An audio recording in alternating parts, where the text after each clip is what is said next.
Hi friends, it's Suzanne here. Thanks for joining me for another Fabricate Friday video. I have made this uber cute box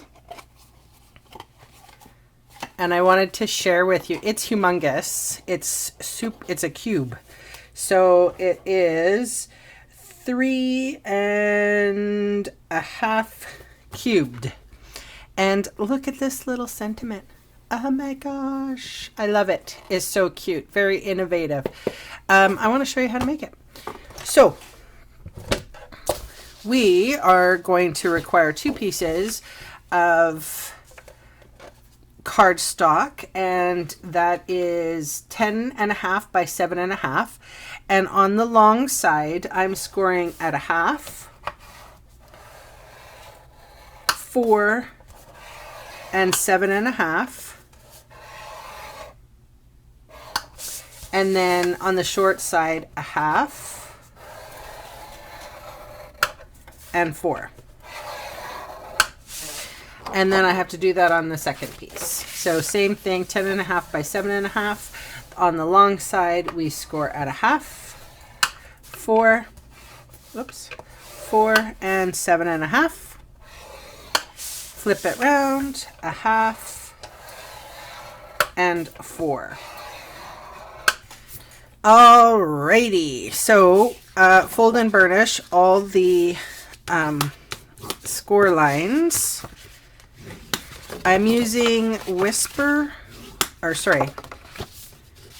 I'm using Wisteria Wonder here, but on the example, it was Daffodil Delight.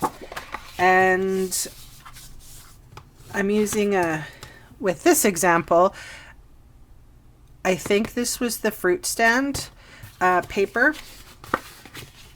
And so when I choose a cardstock for the box, I kind of look at the designer series paper I want to use, or the pattern paper, and then I just go with the colors that are in the paper. Okay, so you should have that. So really what it's going to do is this little rectangle is going to attach to that square. This one, it will be a lid or the top, and then, you know, the flaps here, and then one will be empty. So we cut them exactly the same. So I'm going to wedge, and so I'm cutting up this guy.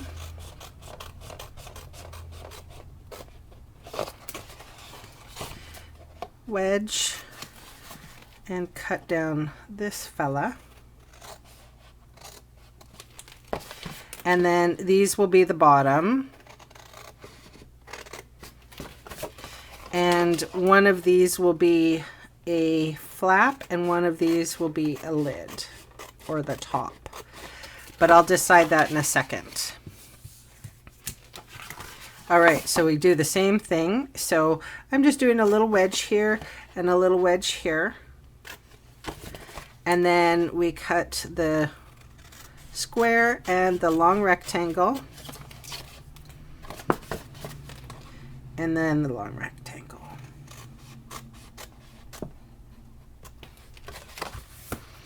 And then up here.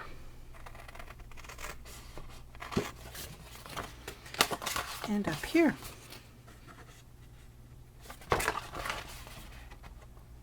I wanted to make this box. I could have used a 12 by 12, but not a lot of people have 12 by 12s, and they usually have the cardstock. So I just kind of went with it, really. All right, so I'm going to put adhesive on the back there, and then I'm just going to line everything up. So I can use my mat here with the grid mat, making sure that it's straight. There.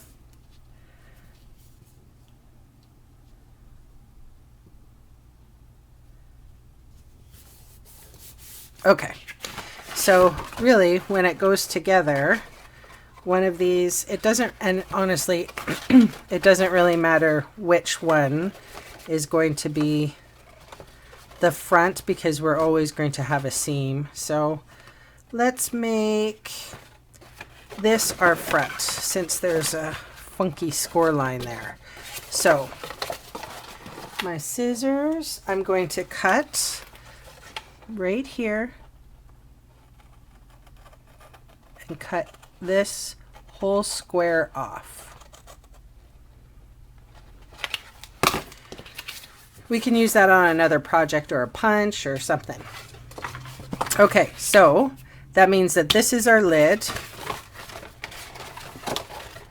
right? So that one comes there. So these two are our, so let's see what I'm doing here. I flipped the lid under and then I sort of accordion folded, and then I just want to, you know, pick somewhere in the center, and I'll try to make these straight. I don't usually have success, but at least they're the same length. And those will be our flaps. And I didn't do it straight.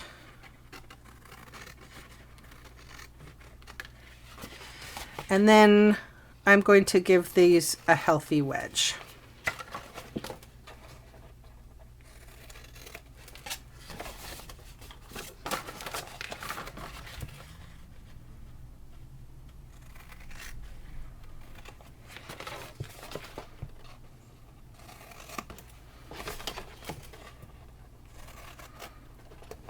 Okay, and there's one last thing I need to do, and on this lip, which is the edge that fits into the box, I'm going to wedge that. Okay, so that's really what you should have. These are all free, and I'm not going to worry about wedging them because I don't really care too much. Okay, so as you can see here, there's a little whisper of a white border and then the designer series paper. So I'm going to put the paper on first. So I did the exact same thing with this. There is whisper white here on the edge, and then this is the Delightful Daisy designer series paper or pattern paper, and the mat, which is the whisper white piece, is 3 3/8 by 3 3/8, and then the pattern paper is 3 1/4 by 3 1/4, and I'm going to put it on now because it's easier to adhere things well. And of course I already put some adhesive on it, fast fuse to be exact. And it's just like a whisper of a border. So you need 5 pieces to decorate it, and 1 for the top, and they're all the same size. Don't worry about writing dimensions or anything down because I'll have it all written down on my blog for you. Okay, so that's it. So now we get to put it together. So on this little tab, I'm making sure to put fast fuse. We're going to close that up and close this up. Ta-da! Almost box made. So I always like to, oh, that reminds me before I get ahead of myself. This is the 2-inch circle punch. And you can see what I've done here is just a little nail hole. And I liked the bigger one for this project. I usually use a smaller one on some of the smaller boxes. So I just need a little bit of a nail hole there. Okay, so I like to close the top up first so that it's decently square. There we go. Okay, so when you look at the nail hole, so this is going to be the front of the box. So we're going to close those sides in, and I think what I'll do on this part is just put a little adhesive on that piece. So that's a flap.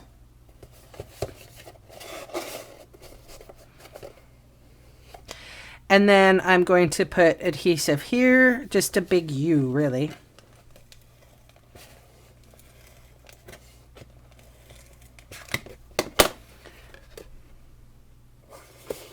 So that was the back. So this is the front, and I'll do another U of adhesive, a line of adhesive.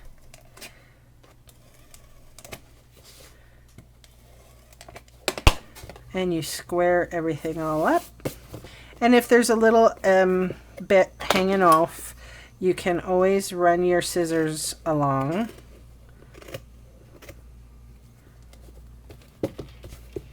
To make sure. Oh my gosh, that is so pretty. This would, you could do a teacup in here maybe, or yeah, a nice little gift for somebody.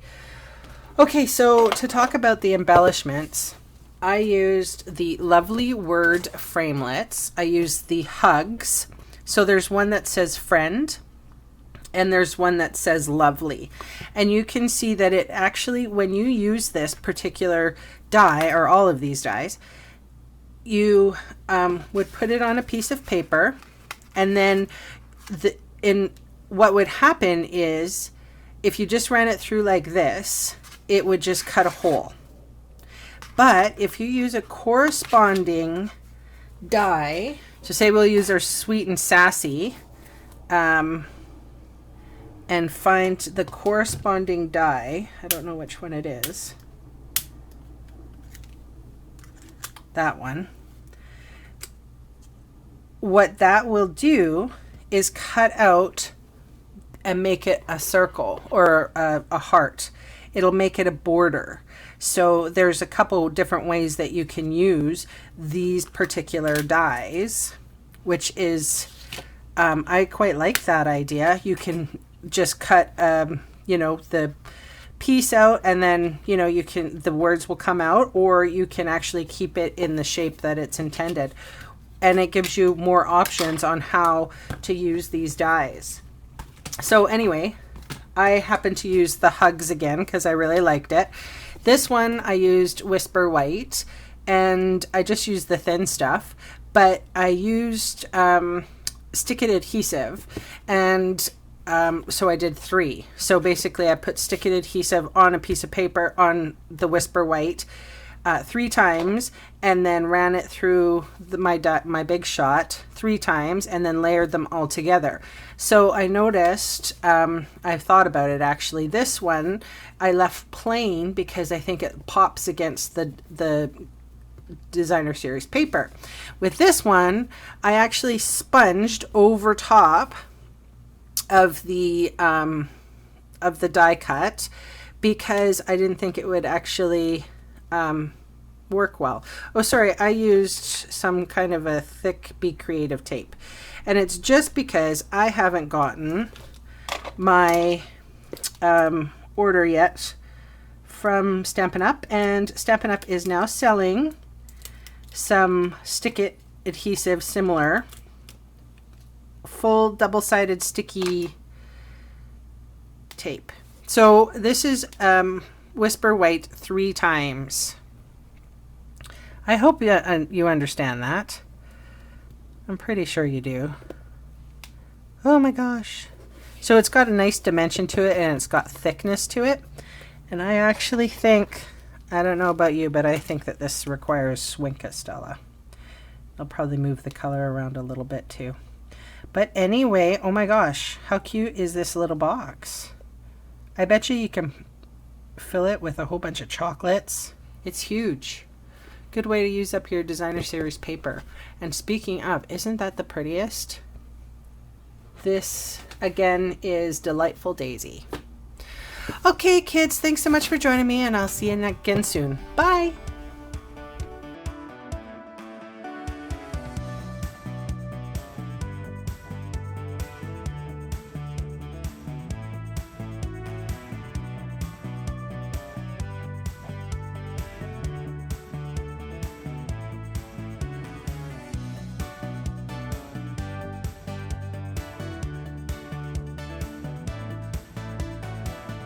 Hey, thanks for sticking around to the end of the video.